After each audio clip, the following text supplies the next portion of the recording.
हर हर महादेव, हर हर महादेव। श्री शिवाय नमस्तुभ्यम, श्री शिवाय नमस्तुभ्यम, श्री शिवाय नमस्तुभ्यम, श्री शिवाय नमस्तुभ्यम, श्री शिवाय नमस्तुभ्यम, श्री शिवाय नमस्तुभ्यम, श्री शिवाय नमस्तुभ्यम। हर हर महादेव, श्री शिवाय नमस्तुभ्यम, श्री शिवाय नमस्तुभ्यम। हर हर महादेव। कालहर दुकर दारिद्र कष्टहर, हर हर महादेव। शंभु शंभु बोल बम का नारा है, बाबा एक सहारा है। बोल बम बोल बम बोल बम बोल बम।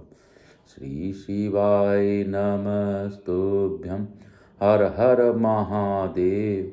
श्री शिवाय नमस्तुभ्यम, हर हर महादेव। हर हर महादेव, घर घर महादेव। श्री शिवाय नमस्तुभ्यम, हर हर महादेव। हर हर महादेव, घर घर महादेव। श्री शिवाय नमस्तुभ्यम, हर हर महादेव। आप सबों को वंदन करते हुए प्रथम पूज्य देव गणपति गणेश जी महाराज का आह्वान करते हुए तथा उनसे प्रार्थना करते हुए, हे गणेश जी महाराज, आप तो विघ्न हरता हो, सभी प्रकार के विघ्नों का हरण करने वाले आप ही हैं, प्रथम पूज्यता के अधिकारी हैं और आप ही सभी गणों के नायक हैं। आप ही सभी दिशाओं के स्वामी हैं।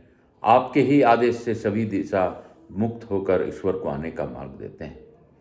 मैं आपको वंदन करते हुए आपसे प्रार्थना पूर्वक निवेदन करता हूँ, आज महाशिवरात्रि के दिन इस अद्भुत कथा का श्रवण कर हम लोग को कृतार्थ करें और आवाज समझ देवी देवताओं को आने का मार्ग दें और आप अपनी अखंड कृपा हम सभी लोगों पर बनाए रखें। काल हर दुखहर दारिद्र कष्टहर, हर हर महादेव।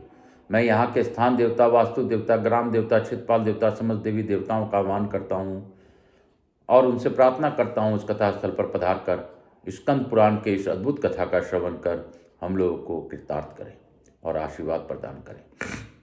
मैं स्कंद कुमार कार्तिकेय को भी अनुरोध करता हूँ कि आप इस कथा स्थल पर पधार कर सभी को स्कंद पुराण का अद्भुत महात्म समझाकर हम लोग को इस कथा के बारे में बतलाकर हम लोगों को आप कृतार्थ कीजिए, हमारे जीवन को सफल कीजिए। मैं अपने भोलेनाथ मैया पार्वती का भी प्रणाम करते हुए महाशिवरात्रि के दिन उनसे अनुरोध करता हूँ कि आप गौर बिंदोरा का आसन ग्रहण करें और भावपूर्वक इस कथा का श्रवण कर हम लोगों को कृतार्थ करें और गौर बिंदोरा के रूप में इस कथा का पान करें और पान करवाएं। हे महादेव, आपकी इच्छा के बिना जब पत्ता नहीं हिलता तो मैं तो इंसान हूँ और मैं एक माध्यम। काल हर दुखहर दारिद्र कष्टहर, हर हर महादेव। शंभु शंभु बोल बम का नारा है, बाबा एक सहारा है। मैं आकाश राजगड़िया बंसल गुप्त उमा शंकर नारायण देवी कांता राजगड़िया पुत्र आचार्य संगीत कृष्ण जी महाराज सांवरिया बाबा के नाम से विख्यात मेरे गुरु, मैं उनको वंदन करते हुए गुरु आज्ञा लेकर आज की कथा प्रारंभ करूंगा। पंडित प्रदीप जी मिश्रा को बार बार धन्यवाद देता हूं कि उनकी प्रेरणा से मैंने यह कथा करने की प्रेरणा ली और ग्रंथ पढ़ने की प्रेरणा ली। उन्होंने मुझे सप्तमार्ग की ओर खींचा, इसके लिए मैं गुरु तत्व के रूप में पंडित प्रदीप जी मिश्रा को प्रणाम करता हूँ, धन्यवाद देता हूँ और बार बार उसका जितना आभार प्रकट करूँ वो कम है। आप सबको वंदन करते हुए सीहोर में अभी शिवरात्रि के उपलक्ष्य में वहाँ पर रुद्राक्ष महोत्सव चल रहा है। लाखों लोगों की भीड़ है, इसमें कोई शंका नहीं है, लेकिन सभी को महाशिवरात्रि के इस पावन दिन की बधाई। और आज दिनांक 27 फरवरी 2025, अद्भुत दिन, अद्भुत समय, अद्भुत काल। इस काल में हम लोग कथा कर रहे हैं, बाबा की इच्छा के बिना पत्ता नहीं हिलता। बाबा आपकी जैसी इच्छा हो वैसा कर लीजिए और हमसे कोई भूल हो रही हो तो क्षमा कर दीजिए। काल हर दुखहर दारिद्र कष्टहर, हर हर महादेव। शंभु शंभु बोल बम का नारा है, बाबा एक सहारा है। बोल बम बोल बम बोल बम बोल बम बोल बम। बोल बम बोलो बम, बोल बम बोलो बम। नाच के बम गा के बम बोलो बम, नाच के बम गा के बम बोलो बम।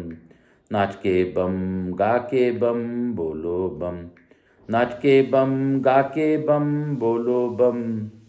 नाच के बम गा के बम बोलो बम। बोल बम का नारा है, बाबा एक सहारा है। बोलो बम बोलो बम बोलो बम बोलो बम। कल हम लोगों ने काशीवास के बारे में पढ़ा था और काशी का महात्म के बारे में जाना था।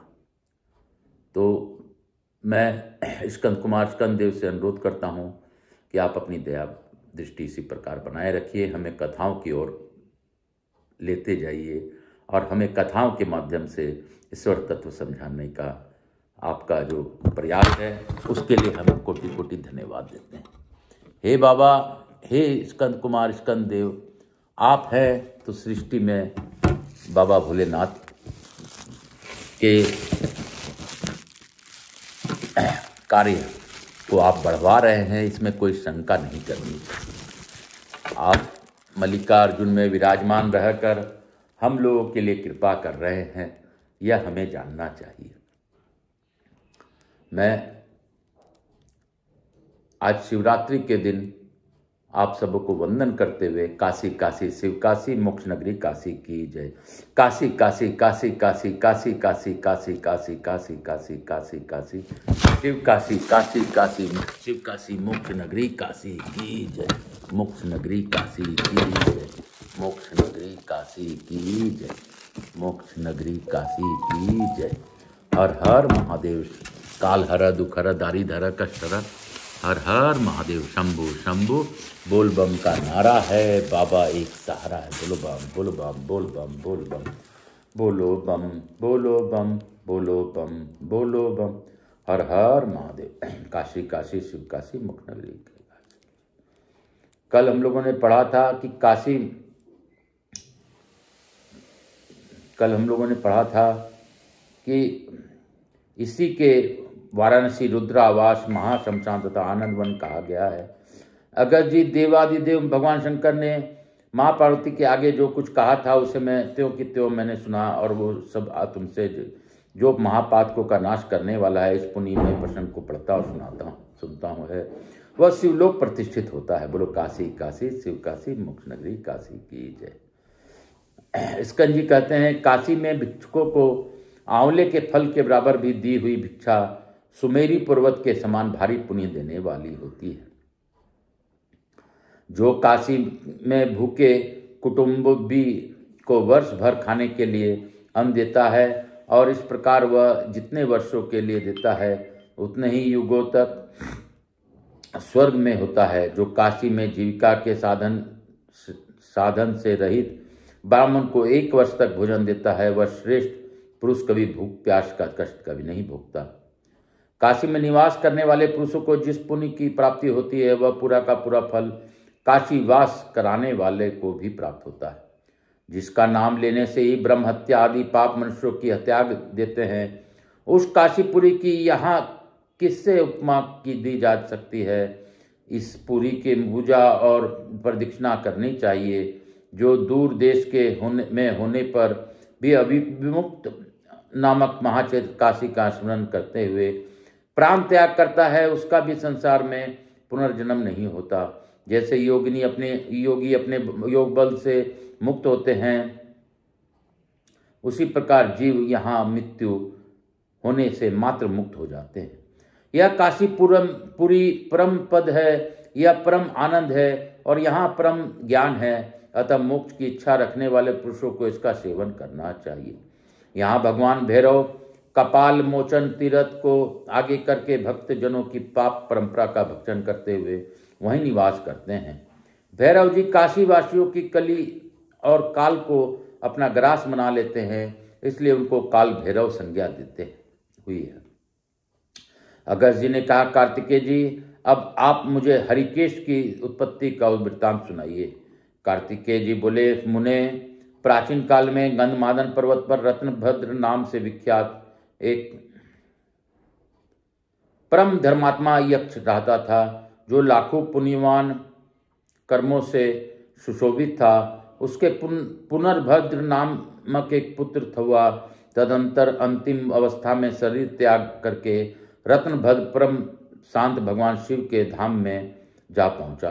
पिता की मृत्यु हो जाने के बाद पुनर्भद्र ने वैभव तथा भोग सामग्री का अधिकारी होकर समस्त लौकिक मनोरथों को प्राप्त किया। केवल एक ही वस्तु से नहीं मिली जिसको पुत्र कहते हैं, जो गृहस्थ आश्रम का श्रृंगार, पितरों का महान हितकारी और संसारिक ताप से संतप्त अंगों को अमृत के फुहार की तरह शीतल एवं सुखद प्रतीत होने वाला है। पुण्यभद्र अपने सुंदर ग्रह को संतान सुख से शून्य देखकर बहुत दुखी हुआ। अगस्त जी एक दिन उस यक्ष ने अपनी धर्मपत्नी श्रेष्ठ यक्षिणी कनक कुंडला को समीप बुलाकर कहा, प्रिय, यह मलपुत्र के बिना सुना दिखाई देता है, अतः सुखद नहीं जान पड़ता। क्या करूं, किस उपाय से पुत्र का मुंह देखूं? यदि उसका कोई उपाय हो तो बतलाओ। अपनी प्रियतम पति को इस प्रकार विलाप करते हुए देख प्रतिवर्ता कनक कुंडला मनी मन लंबी सांस खींचकर बोली, प्राणनाथ, आप तो ज्ञानी हैं, आप इतने खेद क्यों करते हैं? उद्योगी पुरुषों को इस चराचर जगत में कौन सी वस्तु दुर्लभ है? जो अत्यंत कायर है वह भी लोग प्रारब्ध भाग्य को कारण बताया करते हैं। पूर्व जन्म में अपना किया हुआ कर्म ही तो प्रारब्ध है, अतः वह पुरुषार्थ से भिन्न नहीं है। इसलिए पुरुषार्थ का सहारा लेकर प्रतिकूल प्रारब्ध को शांत करने के लिए समस्त कारणों के भी कारणवश रूप भगवान महेश्वर की शरण में जाना चाहिए। उन्होंने ही ब्रह्मा जी को सृष्टि रचना का अधिकार दिया है। उन्हीं की कृपा से इंद्र आदि देवता लोकपाल के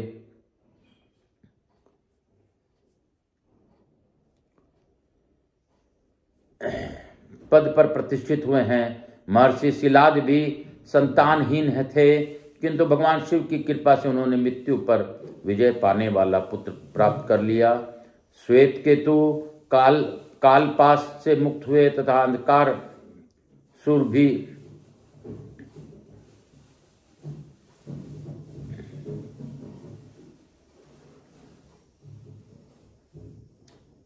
श्वेत केतु कालपाश से मुक्त हुए तथा अंधकार सुर भी शिव की कृपा से उनके गणों का अधिनायक होकर भृंगी नाम से विख्यात हुआ। जिस वस्तु को हम मन से सोच भी नहीं सकते, जिसका वाणी के द्वारा वर्णन भी नहीं हो सकता, उस मोक्ष पद को भी सेवा में से प्रत्यक्ष किए हुए भगवान शिव क्षण भर में दे सकते हैं।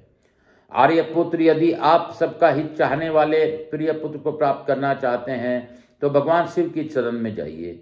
धर्मपत्नी का यह वचन सुनकर पुण्यभद्र ने महादेव जी की आराधना की। वह संगीत कलाकार ज्ञाता था। उसने अपने संगीत विद्या से कुछ ही दिनों में भगवान शंकर की रिझा लिया और उनकी कृपा से उनका मनोरथ पूर्ण हो गया।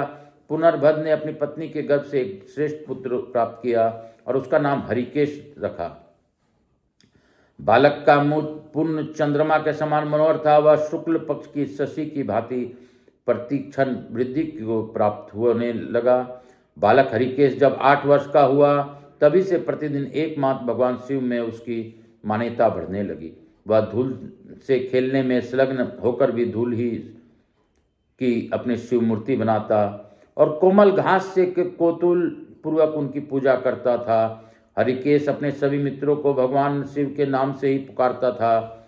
चंद्रशेखर, मृत्युंजय, त्रिलोचन, शंभु, पिनाकिन, शंकर, श्रीनल, श्रीकंठ, नीलकंठ, ईश, पार्वतीपते, भाललोचन, सुलपाने, महेश्वर, गंगा जी के जल से भिगे जटाजूट वाले शिव आदि नामों के माला का जप किया करता था और अपनी आयु के मित्र बालकों को बड़े लाड प्यार से इन्हीं नामों द्वारा संबोधित करता था। उसके द्वारा कान भगवान शिव के नामों के अतिरिक्त और कोई नाम सुनते ही नहीं थे। भगवान भूतनाथ के एक मंदिर में आंगन के अतिरिक्त दूसरे किसी स्थान में उसके पैर जाते ही नहीं थे। शिव के श्री विग्रह के अतिरिक्त दूसरे किसी का रूप का दर्शन करने में उसके नेत्र तत्पर नहीं होते थे। उसकी रचना सदा भगवान शिव के नाम अक्षरमय अमृत का पान करती रहती थी। उसकी नाम नासिका महादेव जी के चरणार बिंदु के सुगंध के अतिरिक्त दूसरी कोई सुगंध नहीं ग्रहण करना चाहती थी। उसके हाथ केवल शिव जी से की सेवा करने को ही उत्सुक रहते थे और वह मन से उसकी रिझा दूसरी किसी वस्तु का चिंतन नहीं करता था। पीने योग पदार्थ को हरिकेश शुद्ध भाव से भगकर शंकर को निवेदन करके ही पीता था। भोजन भी वही करता था जो भगवान शिव के निवेदित होकर प्रसाद बन जाता था। सर्वोत्सव अवस्थाओं में उसे भगवान शिव के सिवा दूसरा कोई नहीं दिखाई देते थे। चलते गाते सोते खड़े होते लेटते खाते और पीते हुए भी वह सब और भगवान शंकर को ही देखता था। दूसरे किसी भाव का चिंतन नहीं करता था। रात में सो जाने पर भी वह स्वप्न में बार बार यही कहता था कि हे भगवान महेश्वर, आप कहाँ चले गए जा रहे हैं, क्षण भर और ठहरिए। इतना कहते कहते वह सोते से जाग उठता था। हरिकेश ऐसी दशा देखकर उसके पिता पूर्णभद्र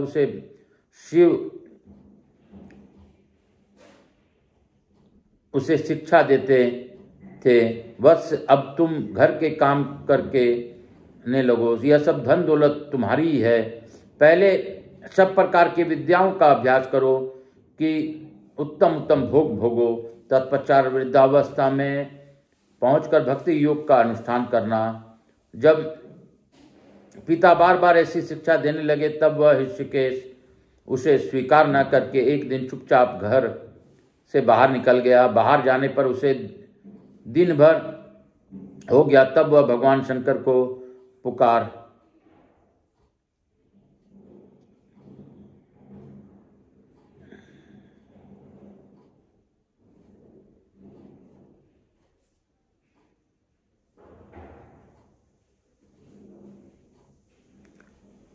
इस मन ही मन कहने लगा, शंभु अब मैं कहाँ जाऊं, कहाँ रहने से मेरा कल्याण होगा। मुझे कोई भी ज्ञान नहीं है। मैंने पहले ही सुन रखा है कि जिनकी कहीं भी गति नहीं है उसकी गति काशीपुरी है। ऐसा विचार करके ऋषिकेश काशीपुरी को चला गया। उस आनंद वन में पहुंचकर उसने तपस्या की शरण ली। एक दिन उस वन में विचरने होते हुए भगवान शंकर पार्वती देवी ने से इस प्रकार बोले, देवी जैसा तुम मुझे अत्यंत प्रिय हो उसी प्रकार यह आनंद वन भी मुझे अत्यंत प्रिय है। यहाँ से मेरे अनुग्रह से मृत्यु को प्राप्त हुए जीव अमृत रूप में प्राप्त हो सक गए हैं। संसार में उनका पुनर्जन्म नहीं होता। जो संसारी जीव काशी में प्राण त्याग करते हैं उनके कर्मों के संस्कार मेरी आज्ञा से चिता की आग में ही भस्म हो जाते हैं। जीव ब्रह्म ज्ञान से मुक्त होते हैं अथवा ब्रह्म ज्ञानमय क्षेत्र प्रयाग से में शरीर त्याग करने से मुक्त होते हैं। उसी ब्रह्म ज्ञान का तारक मंत्र के रूप में काशी में मरने वाले प्राणियों के लिए उपदेश करता हूँ, जिससे वे तत्काल मुक्त हो जाते हैं। कलयुग में जिनका अंतकरण मलिन हो गया है तथा जिनकी इंद्रियां स्वभाव से भी चंचल है, उन्हें ब्रह्म ज्ञान कैसे प्राप्त हो सकता है। अतः उनके लिए मैं काशीपुर में तारक ब्रह्म का उपदेश देता हूँ। कलयुग में मुझे विश्वनाथ देव का, काशीपुरी का, भगीरथी गंगा का और दान का विशेष महत्व है। काशी में उत्तर वाहिनी गंगा और मेरे विशेश्वर नामक लिंग है। ये दोनों मनुष्यों की मुक्ति देने वाले हैं। कली में दान जनित पुण्य के बल से इसकी प्राप्ति हो सकती है। योग्य के हृदय आकाश में, कैलाश में तथा मंदराचल पर्वत पर भी निवास करने की मेरी वैसी रुचि नहीं है जैसी कि काशीपुरी में निवास करने की मेरी रुचि रहती है। इस प्रकार बातचीत करते हुए महादेव जी ने ऋषिकेश को देखा, जो आनंद वन के मध्य भाग में अशोक वृक्ष के नीचे उसकी जड़ के समीप बैठकर तपस्या कर रहा था। उसका शरीर तिनक भी हिलता डुलता नहीं था। वह ऐसा जान पड़ता था मानो सुखी नस नाड़ियों से बंधा हुआ कोई हड्डियों का ढेर हो। उसे इस रूप में देखकर पार्वती देवी ने महादेव जी से निवेदन किया, नाथ यह आपका तपस्वी भक्त है, इसे वरदान देकर प्रसन्न कीजिए। इसका चित्त एकमात्र आपसे ही लगा हुआ है। इसके जीवन में आपके ही अधीन है। यह आपकी प्रसन्नता के लिए यह सब कर्म करता है और आप ही के शरण में रहता है। कठोर तपस्या से इसका सारा अंग सूख गया है। अतः इस यक्ष को वरदान देकर आप अब इस पर अनुग्रह करें। तब भगवान शिव ने दर्यादचित होकर समाधि में आंख बंद करके बैठे हुए ऋषिकेश का अपने हाथ से स्पर्श किया स्पर्श पाकर यक्ष ने आंखें खोल दी और भगवान त्रिलोचन के सामने देखकर हर्ष गदगद वाणी से कहा, इस आपकी जय हो शंभो, गिरजापते, शंकर, त्रिशूल पाने, चंद्रादि से कर कृपालो, आप कर कमलों का स्पर्श पाकर मेरा जीवन यह शरीर अमृत स्वरूप हो गया। भगवान महेश्वर ने उस भक्त से की कही हुई यह कोमल वाणी सुनकर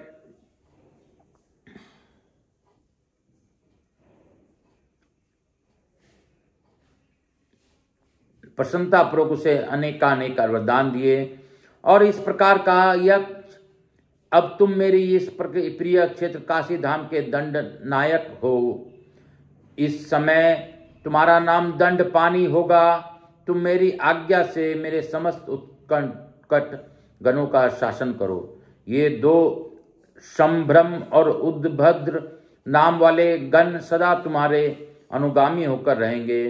तुम काशी निवासी प्राणियों के एकमात्र अन्नदाता, प्राणदाता, ज्ञानदाता और मेरे मुख से निकले हुए तारक मंत्र के उपदेश से मोक्षदाता होकर यहाँ अविचल निवास प्राप्त करोगे।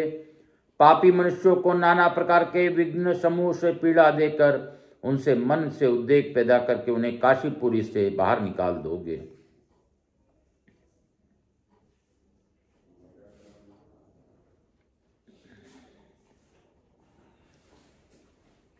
और भक्तजनों को दूर से भी क्षण भर में यहाँ ले आकर तुम्हें उत्तम मोक्ष दिलाने वाले होगे। यक्षराज, यह उत्तम क्षेत्र आज से तुम्हारे अधीन कर दिया गया।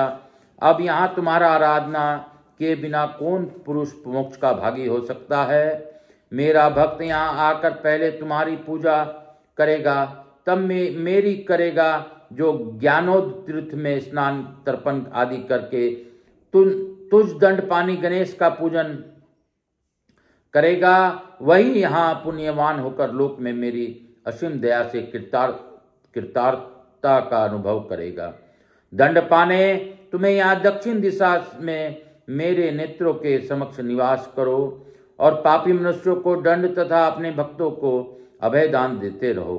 स्कंजी कहते हैं, मुने, इस प्रकार दंड पानी को वरदान देकर भगवान शिव वृषभराज नंदी पर आरूढ़ हो आनंद वन के भीतर अपने निवास स्थान को चले गए। तभी से यक्षराज हृषिकेश दंड नायक के पद पर अभिषिक्त है वो काशीपुरी का भली भांति शासन करते हैं। मैं भी उनके प्रति दोष दृष्टि रखने के कारण ही यहाँ काशीपुर से बाहर रहने को विवश हुआ हूँ, क्योंकि मैंने काशी में रहकर भी कभी उनका आदर नहीं किया। मुने, ऐसे जितेंद्रिय होकर भी तुमने जो उस क्षेत्र का त्याग किया है, इसमें भी दंड पानी का ही अप्रसन्नता का कारण है। ऐसा मुझे संदेह होता है। यह ऋषिकेश कल्याणमय मोक्ष की प्राप्ति के लिए मुझे निश्चय काशीवास प्रदान करो। महामते दंड पाने अब पुनर्भद्र धन्य है, माता कनक कुंडला भी धन्य है, जिनके उदर से तुम्हारा प्रादुर्भाव हुआ है। यक्ष पाते पते तुम्हारी जय हो। पीले नेत्रों वाले धीर श्रोमणि तुम्हारी जय हो। पीले रंग की जटा धारण करने वाले देव तुम्हारी जय हो। दंड रूप महान आयुध धारण करने वाले वीर तुम्हारी जय हो। अविमुक्त नामक महाक्षेत्र के सूत्रधार तीव्र तपस्वी दंड नायक भयंकर मुख विश्वनाथ प्रिय तुम्हारी जय हो। सौम्य स्वभाव वाले संतों के लिए तुम सौम्य मुख हो और दूसरों को भय पहुंचाने वाले पापियों को लिए भयंकर हो। काशी क्षेत्र में परिपापपूर्ण विचार रखने वाले मनुष्यों के लिए काल हो। भगवान महाकाल के परम प्रिय सबके प्राणदाता यक्षराज तुम्हारी जय हो। तुम्हारी काशीवास काशी निवासियों का आनंद तथा मोक्ष प्रदान करने वाले हो। तुम्हारी जय हो। तुम्हारे शरीर बड़े बड़े रत्नों की जगन माते हुई ज्योति से प्रकाशमान है। तुम अभक्तों का महान संभ्रम और उद्भ्रम देने वाले हो और भक्तों को कय संभ्रम तथा उद्भम भ्रम का निवारण करने वालों हो, प्राणियों की अंतकालीन श्रृंगार करने से भ्रम तथा ज्ञान की निधि प्रदान करने वाले दंड पाने तुम्हारी जय हो। गौरी चरनार बिंदु में भ्रमर करने वाले मोक्ष का साक्षात कराने वाले में कुशल यक्षराज तुम्हारी जय हो। मुने इस परम पुण्यमय यक्षराज नामक का स्तोत्र का भी प्रतिदिन 3 बार स्मरण करता है हूँ। यह काशी की प्राप्ति कराने वाला जो बुद्धिमान श्रद्धा पूर्वक दंड पाप पानी अष्टक का जब करता है वह कभी विघ्नों से तिरस्कृत नहीं होता और काशी निवास का फल पाता है। बोलो काशी काशी शिव काशी मोक्ष नगरी काशी की जय, मोक्ष नगरी काशी की जय। काल हर दुख हर दारिधर कष्ट हर हर महादेव शंभु शंभु बोल बम का नारा है, बाबा एक सहारा है। बोलो बम बोलो बम बोलो बम बोलो बम बोलो बम बोलो बम बोलो बम बोलो बम बोल बम माँ बोल बम बोल भैया बोल बम, माता बम बोलो बम बहनी बम बोलो बम, सब कोई बोले बोल बम, मैं भी बोलूं बोल बम। काशी काशी शिव काशी मोक्ष नगरी काशी की जय। हर हर महादेव श्री शिवाय नमस्तुभ्यं, हर हर महादेव श्री शिवाय नमस्तुभ्यं, श्री शिवाय नमस्तुभ्यं, श्री शिवाय नमस्तुभ्यं, श्री शिवाय नमस्तुभ्यं, श्री शिवाय नमस्तुभ्यं, श्री शिवाय नमस्तुभ्यं, श्री शिवाय नमस्तुभ्यं, श्री शिवाय नमस्तुभ्यं, श्री शिवाय नमस्तुभ्यं, श्री शिवाय नमस्तुभ्यं, श्री शिवाय नमस्तुभ्यं। हर हर महादेव। काल हर दुख हर दारिधर कष्ट हर हर हर महादेव शंभु शंभु बोल बम का नारा है, बाबा एक सहारा है। कपूर गौरम करुणावतारम संसार सारम भुजगेन्द्रहारम सदा वसंतम हृदयारविंदे भवम भवानी सहितम नमामि। श्री राम जय राम जय जय राम, श्री राम जय राम जय जय राम, श्री राम जय राम जय जय राम, राम राम राम राम राम। हर हर महादेव शंभु शंभु। मैं प्रथम पूज्यदेव गणपति गणेश जी महाराज, लक्ष्मी जी महाराज, रिद्धि सिद्धि शुभ लाभ कुबेर जी महाराज से अनुरोध करता हूँ कि हमारे यहाँ निवास रहकर अखंड कृपा बनाए रखें। आवाज समझ देवी देवताओं से प्रार्थना पूर्वक निवेदन करता हूँ कि आप सभी लोगों को आशीर्वाद प्रदान कर अपने स्थान को गमन करें, पुनः बुलाने पर पधार कर आशीर्वाद दें। मैं आज के कथा के दंडपानी ऋषिकेश को प्रणाम करते हुए उनसे धन्यवाद देता हूँ कि उन्होंने मुझे काशीवास में रहने का अवसर प्रदान किया और काशी उनकी मोक्षदायिनी नगरी है, बाबा भोलेनाथ की नगरी है, तो आप उस दंड के अधिकारी हैं, इसीलिए काशी में लोग ज़्यादा देर ठहर नहीं पाते हैं। काल हर दुख हर दारिधर कष्ट हर हर महादेव। बाबा मुझसे किसी भी प्रकार की भूल हो रही हो तो क्षमा कीजिए। मैं अपने पूर्वजों को नमन करते हुए, काशी का ध्यान करते हुए आज महाशिवरात्रि के दिन आपको धन्यवाद देता हूँ तथा आपसे आशीर्वाद प्रदान करने का अनुरोध करता हूँ। हे बाबा, आप तो सबको आशीर्वाद प्रदान करते हैं। हे मैया पार्वती, आप तो अर्धनारीश्वर हैं, आप अर्धांगिनी हो। मैया पार्वती और बाबा भोलेनाथ को मैं वंदन करते हुए धन्यवाद देता हूँ तथा उनसे आशीर्वाद की प्रार्थना करता हूँ। मैं अब उनसे अनुरोध करता हूँ कि जो भी इस कथा का श्रवण करे उन्हें इस कथा का श्रवण का लाभ दीजिए, और जो इस कथा को सब्सक्राइब करके श्रवण करता है और करवाता है उसको काशीवास में एक दिन रहने का वास का फल प्रदान कीजिए। काल हर दुख हर दारिधर कष्ट हर हर महादेव। दंड पानी की जय। हर हर महादेव, हर हर महादेव। काल हर दुख हर दारिधर कष्ट हर हर महादेव शंभु शंभु बोल बम का नारा है, बाबा एक सारा है। काशी काशी शिव काशी मोक्ष नगरी काशी की जय। काशी काशी काशी काशी काशी काशी काशी काशी रटो भैया काशी काशी रागासी काशी काशी काशी कट जाएंगे सारे कष्ट। काशी काशी काशी काशी काशी काशी काशी काशी।